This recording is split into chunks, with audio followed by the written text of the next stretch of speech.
PT Kalbe Farma bersama Teater Sanggar Cerita mempersembahkan serial Sandiwara Radio Babat Tanah Leluhur.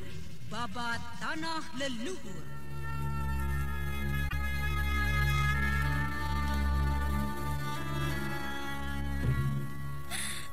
Ayah. Winasih, sudahlah Winasih. Kenapa harus kau sebut-sebut lagi nama ayahmu? Tidak perlu kau sesali sesuatu yang sudah berlalu. Ini cobaan untukmu. Tahanlah tangismu dan buanglah semua penyesalan yang ada di batinmu. Aku masih tidak bisa melupakan ayah begitu saja, Kakang. Sebuah kisah kolosal dari tanah leluhur ratusan tahun yang silam yang diwarnai dengan kekerasan, ambisi, keserakahan, iri dan dengki, serta cita-cita dan cinta anak manusia. Kisah besar ini didukung oleh artis-artis Sanggar Prativi. Babat Tanah Leluhur kali ini memasuki episode ke-30 dengan judul Bayang-Bayang Angkara.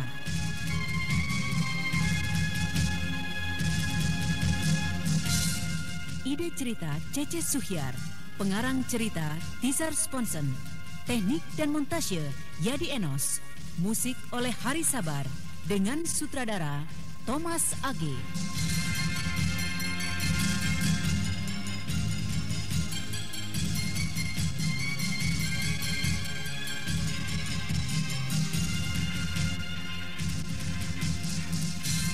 Pada serial ke-10 ini menampilkan Edos sebagai Aditya, Indrawati sebagai Rara Kemuning, Ajeng sebagai Rara Winasih, dan pembawa cerita Neni Sumardi. Selamat menikmati.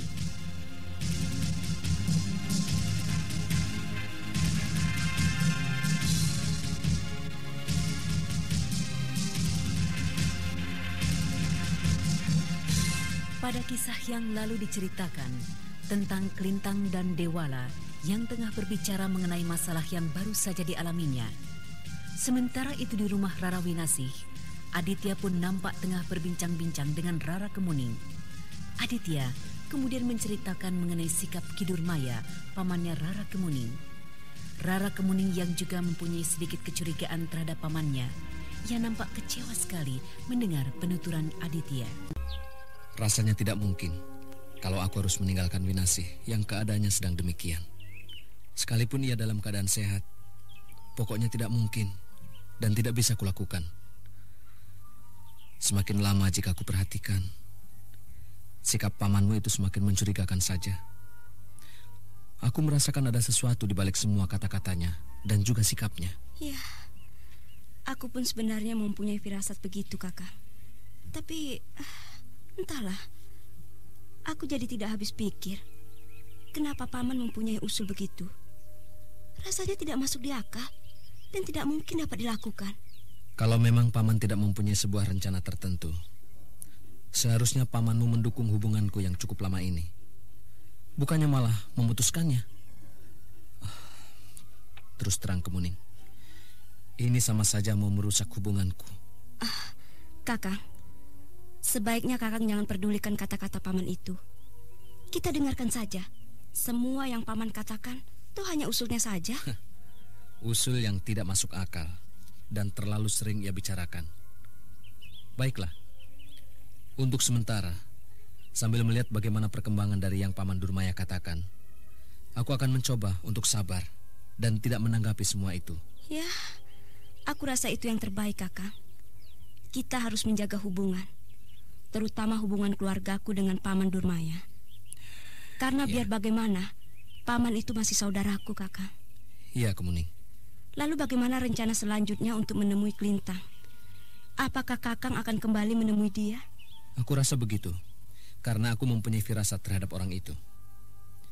Ya, kalau kulihat, dia begitu benci terhadap Rara Winasih.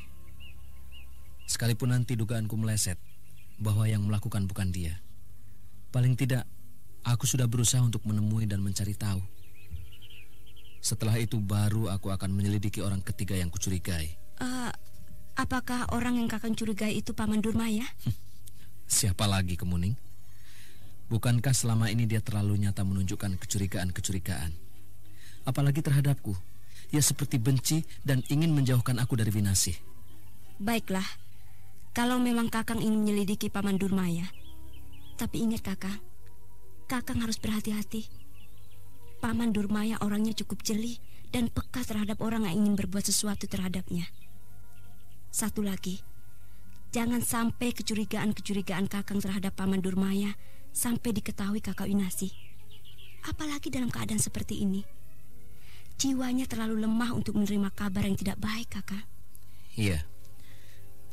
Tapi sedikitnya aku pun harus bicara padanya tentang usul Paman agar aku menjauhkan dia. Tapi... Tidak apa-apa, kau tidak perlu khawatir. Aku cukup paham bagaimana cara mendekati kakakmu dan bagaimana cara berbicara dengannya. Syukurlah kalau Kakang bisa menjaga Kakak Winasih agar jangan sampai syok atau kesurupan. Karena biar bagaimana, jika kesurupannya kumat lagi, yang khawatir bukan hanya aku, tapi juga ibu Kakang dan juga Kakang sendiri. Iya, aku juga paham.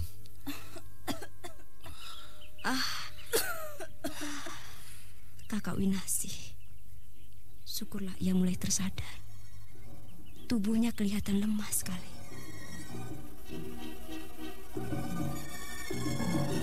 Rara Kemuning segera bangkit dari tempat duduknya, kemudian menghampiri Rara Winasih yang muncul dari dalam kamar.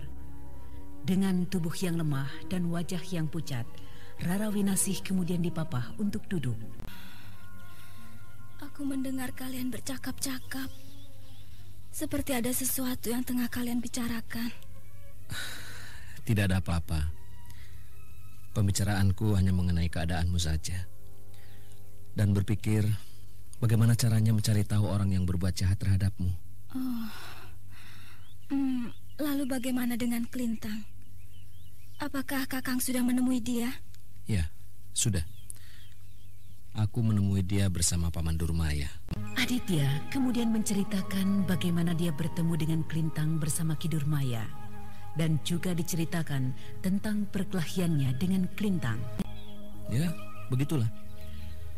Sebenarnya aku juga tidak ingin berbuat kasar padanya. Tapi karena kata-katanya sudah keterlaluan, aku secara tidak sadar telah menurunkan tangan kasarku. Winasih, sebenarnya bagaimana awalnya sehingga kau begitu dibenci dan begitu seenaknya dia menghinamu? Masalah ini sebenarnya yang salah dia, Kakang. Bukan aku membela diri. Kakang bisa bayangkan Klintang begitu kurang ajarnya terhadapku. Saat itu, ketika aku baru pulang dari kedai, tiba-tiba dia meraih tanganku, Kakang. Kemudian dia merayuku dengan syair-syairnya yang gila. Padahal saat itu banyak sekali orang yang tengah berlalu lalang. Ya, tentu saja saat itu aku menjadi malu, Kakang. Kemudian, tanpa ku sadari, aku menghina dia setengah mati. Dia ku caci maki di muka umum. Kalau melihat kejadiannya, sudah jelas bahwa Klintang memang salah. Kejadian ini bukan sekali saja ia lakukan, Kakang, tapi sudah 2 kali. Dan kupikir itu sudah keterlaluan, Kakang. Kalau sudah begini, bagaimana, Kakang? Kamu tidak perlu khawatir. Aku akan tetap menemui dia dan mencari tahu dengan jelas apakah dia yang telah membuatmu begini. Aku benar-benar sangat malu dengan keadaanku sekarang ini, Kakang. Semua gerak-gerikku jadi terbatas. Aku berharap Kakang bisa menolongku dari penderitaan ini, Kakang. Hanya Kakang dan Paman Durmaya lah yang menjadi harapanku. Kalau saja ayah masih hidup, mungkin keadaanku tidak akan jadi menderita begini. Ayah. Winasih, sudahlah Winasih. Kenapa harus kau sebut-sebut lagi nama ayahmu? Tidak perlu kau sesali sesuatu yang sudah berlalu. Ini cobaan untukmu. Tahanlah tangismu dan buanglah semua penyesalan yang ada di batinmu. Aku masih tidak bisa melupakan ayah begitu saja, Kakang. Aku sangat mencintainya. Iya, aku mengerti. Aku mengerti kau amat mencintai ayahmu. Tapi setidak-tidaknya kau harus mulai mengerti bahwa ayahmu sudah tiada.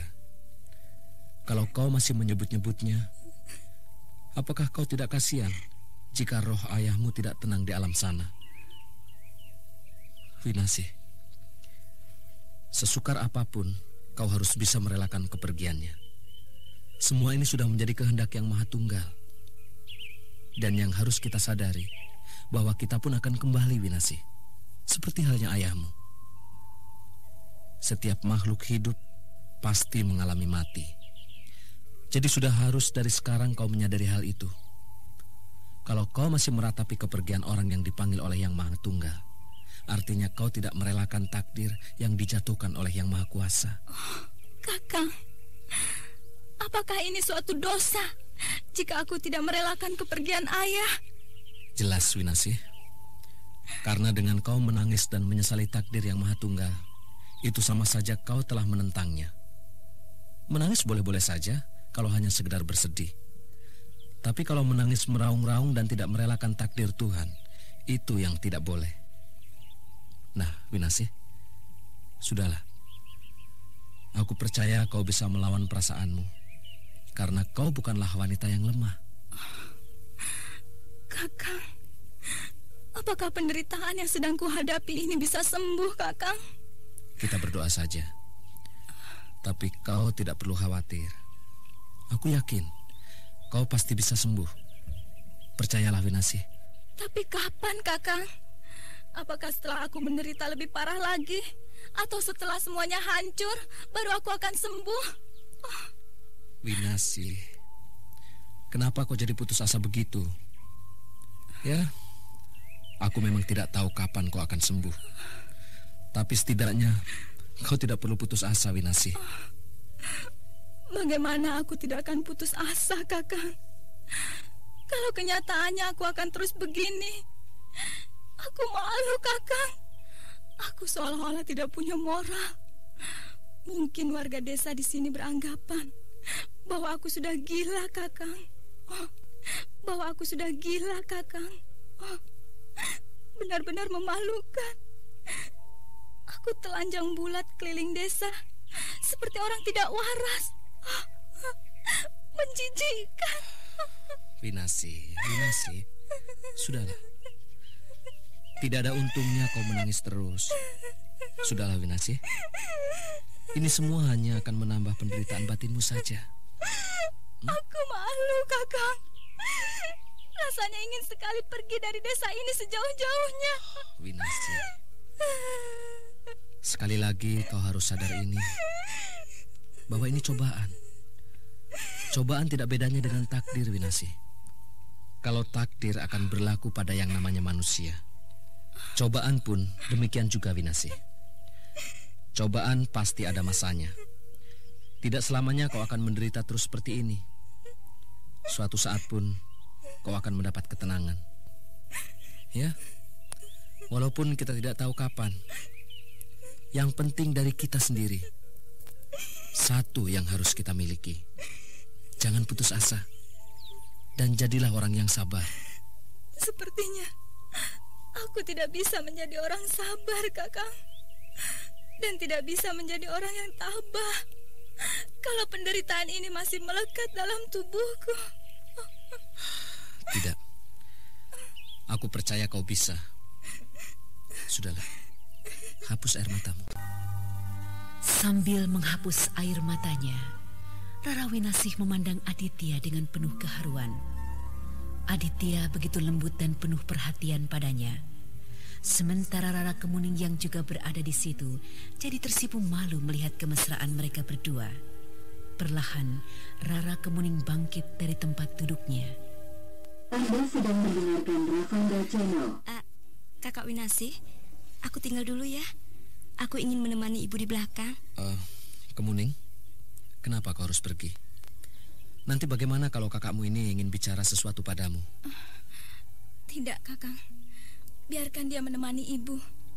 Mungkin dia kikuk melihat kita. Sudahlah, Kemuning. Tidak apa-apa kalau kau memang mau ke belakang. Ya, Kak. Kakang, apakah kau mau mendampingiku terus? Sementara aku merasa malu dengan keadaanku. Apakah diriku ini masih berguna untukmu, Kakang? Aku bukan lagi orang waras yang menyenangkan hati Kakang. Winasih, bagaimanapun keadaanmu, aku tetap mencintaimu. Apakah setelah meninggalnya ayahmu, lalu sikapku berubah terhadapmu? Tidak, Kakang. Aku hanya khawatir. Khawatir? Iya, Kakang. Apa lagi yang harus kau khawatirkan? Aku amat mencintaimu dan menyayangimu. Bagiku kau segala-galanya, Winasih. Sekalipun pamanmu pernah menyuruhku untuk meninggalkan kau. Apakah benar yang kau katakan itu, Kakang? Iya. Menurut pamanmu, itu hanya usul saja. Tapi apakah usul seperti itu pantas ia katakan sementara hubungan kita telah terjalin cukup lama? Dan aku amat mencintaimu, Winasih. Tidak kusangka paman mempunyai pikiran sekotor itu. Apakah di balik kata-katanya itu yang mempunyai maksud tertentu, Kakang? Aku rasa demikian. Tapi sudahlah, Winasih. Untuk sementara ini kita lupakan saja dulu sikap paman itu. Yang perlu kita pikirkan sekarang, bagaimana seandainya orang yang berbuat jahat padamu itu bukan Kelintang? Apakah kau tidak keberatan jika aku menyelidiki seseorang? Maksud Kakang? Siapa lagi yang Kakang curigai selain Kelintang? Bukannya aku tidak mau memberitahukan kau, Winasih. Untuk sementara ini, sudahlah, kau tenang saja dulu. Yang penting kau harus setuju jika aku selidiki dia. Dan sekarang aku berniat menemui Kelintang lagi. Aku akan menyelidiki sampai sejauh mungkin. Ya, karena aku belum kenal betul dengan Kelintang. Iya, Kakang. Selidiki saja dulu Kelintang. Mudah-mudahan memang dialah orangnya. Dengan begitu, aku bisa sembuh dan kecurigaan Kakang terhadap orang lain bisa hilang, Kakang. Iya, Winasih. Kakak Winasih, aku melihat Kalingga. Kalingga? Kalingga anak Paman Durmaya maksudmu? Iya, kelihatannya ia mau singgah ke tempat kita. Kapan dia datang dari Aurgelis ya? Iya. Selama ini aku memang tidak melihat dia. Rupanya dia tinggal di desa Aurgelis ya? Menurut Paman, Kalingga di desa itu berguru pada seorang resi. Ya, di antara saudara-saudara kami yang suka dengan ilmu kanuragan hanya Paman Durmaya. Mungkin karena senangnya dengan ilmu kanuragan, maka Paman menyuruh Kalingga berguru. Mungkin ini orangnya. Kau buka saja pintunya, Kemuning. Ya, Kak.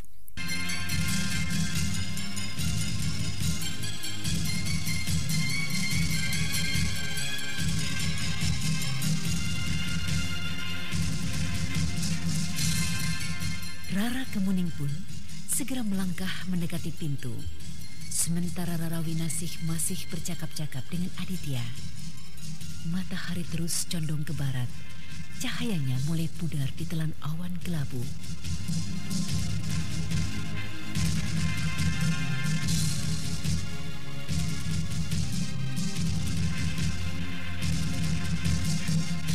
Nah, saudara pendengar, benarkah orang yang mengetuk pintu itu adalah Kalingga?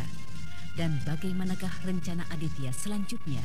Untuk mengetahui jawabannya, ikutilah lanjutan kisah Babat Tanah Leluhur ini dalam episode ke-30 dengan judul Bayang-Bayang Angkara yang dipersembahkan oleh PT Kalbe Farma bersama Teater Sanggar Cerita di radio kesayangan Anda. Sampai jumpa.